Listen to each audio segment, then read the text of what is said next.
Hey, what's up? I'm Guy. I'm John. This is our YouTube channel. Subscribe to it. Give this video a like. Pod in the description. All right, John. The Deshaun Watson rumors will not die, and it leads to a bit of a trickle-down effect. One is that Mort said Deshaun want to go to Miami, and in that scenario, Miami would trade Tua to the Houston Texans.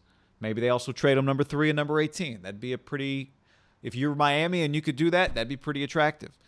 But what if you're Miami and you don't want to give up 3 and 18? You just want to trade Tua because you want to use your third pick. You want to try and get Justin Fields or Zach Wilson. You want to upgrade from Tua. You got a year of them, and you don't think it's good enough. PFF had a mock draft the other day that had the Niners at 12 trading for Tua. And I thought it was well done. It wasn't, hey, this is a prediction. The writer just said, this is something that I think I would do. I would consider this. And if I were the Dolphins, I'd consider it too. The question this video is about trying to answer is, would Kyle Shanahan like Tua Tagovailoa? So let's get into it. Can I pump the brakes?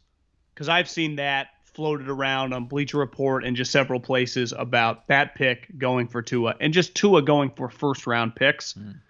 Everybody. The NFL, like the fans, all have televisions, and we witness Tua's performance. Now, when you're a young player coming off an injury, your draft status and what you did in college and that evaluation is still going to hold a lot of weight. But the film that existed in the NFL, I think I heard Coward say he had like 600 snaps this year. Like the guy played a lot. And whether it was fair or not, or whether it was just short-term thinking about the playoffs, like he was getting yanked out of games. Twice that happened. Twice. Against not the Chiefs, not, the Bills. It happened against the Denver Broncos and the Las Vegas Raiders, if I remember correctly. And it easily would have happened the last week against the Bills, but Fitz had the Rona. And I'd add to it, John, and it proved to be the right decision every time. Every time.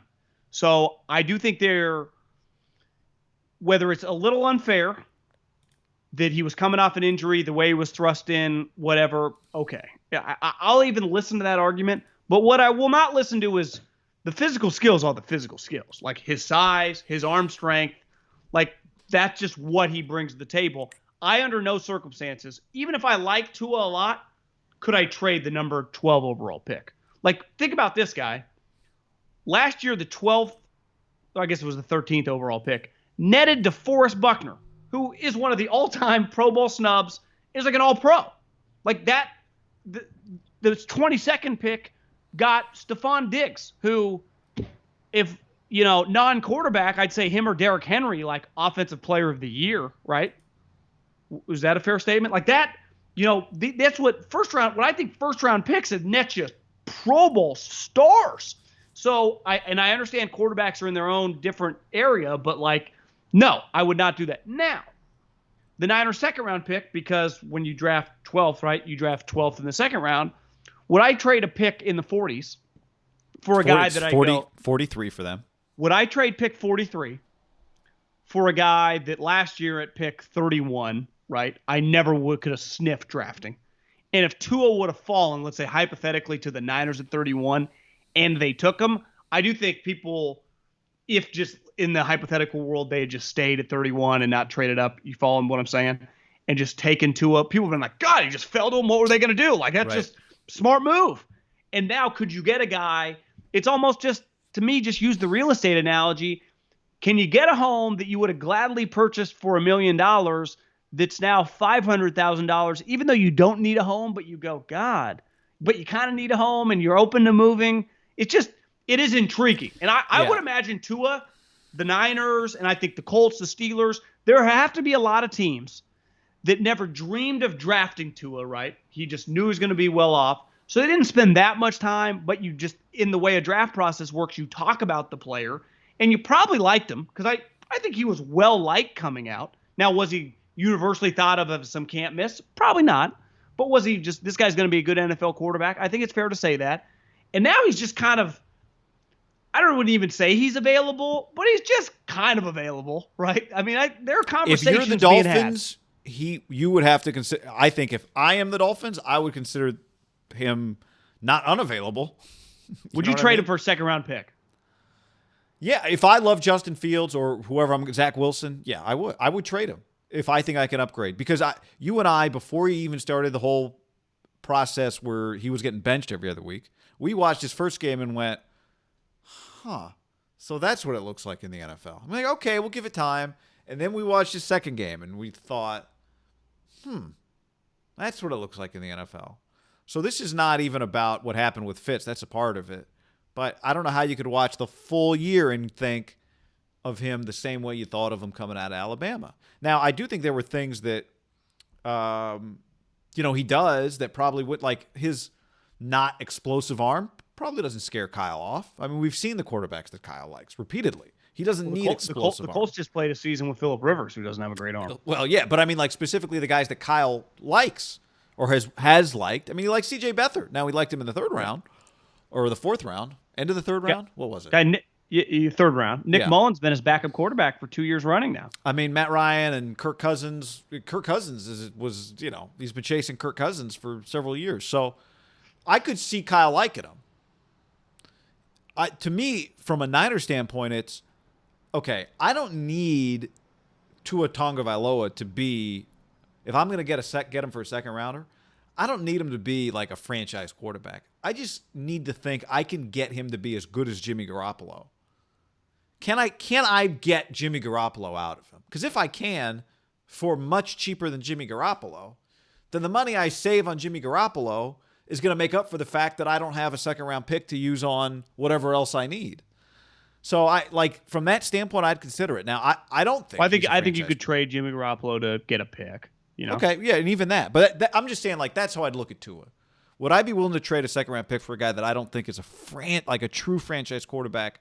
I would if I think he at least I break even on it from a quarterback ability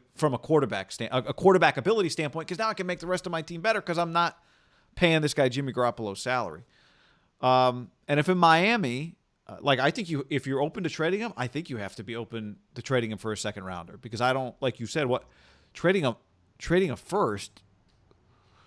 I think you have to ask yourself at the end of going into last year, so the 2020 season after they went to the Super Bowl, if you would have told Kyle Shanahan, you can just drop Jimmy and start over with Tua and save a bunch of money, would you do that?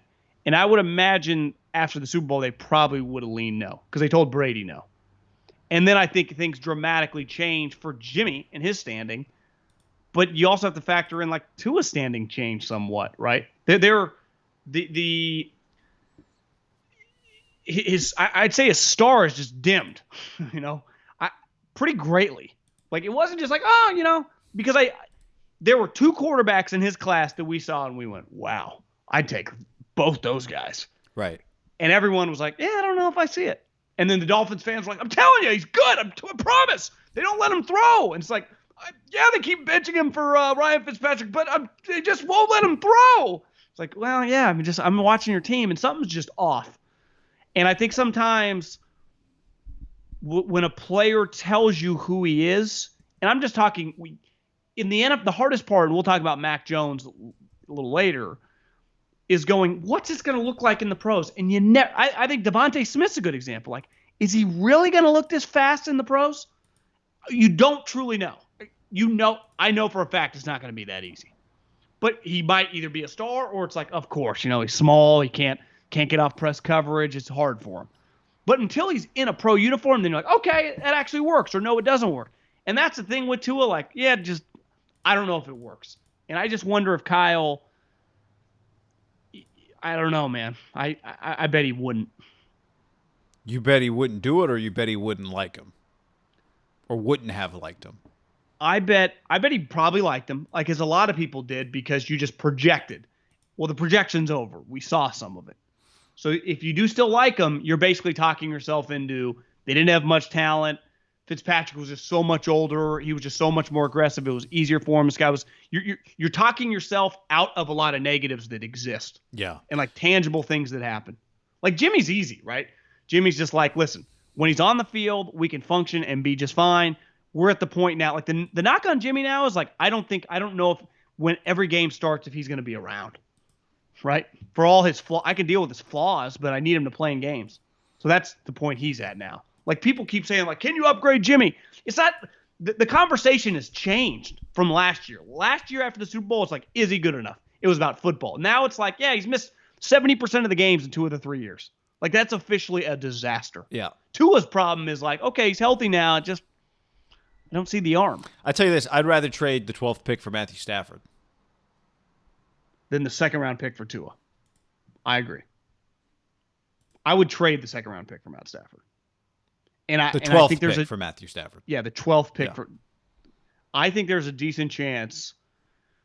We'd probably really have to do a deep dive of the top 11 picks, but typically in the top 15, most teams aren't a player away. And I'm not saying the Niners necessarily are a player away, but the way they operate and the way they view things, they're in a unique position where that would be on the like.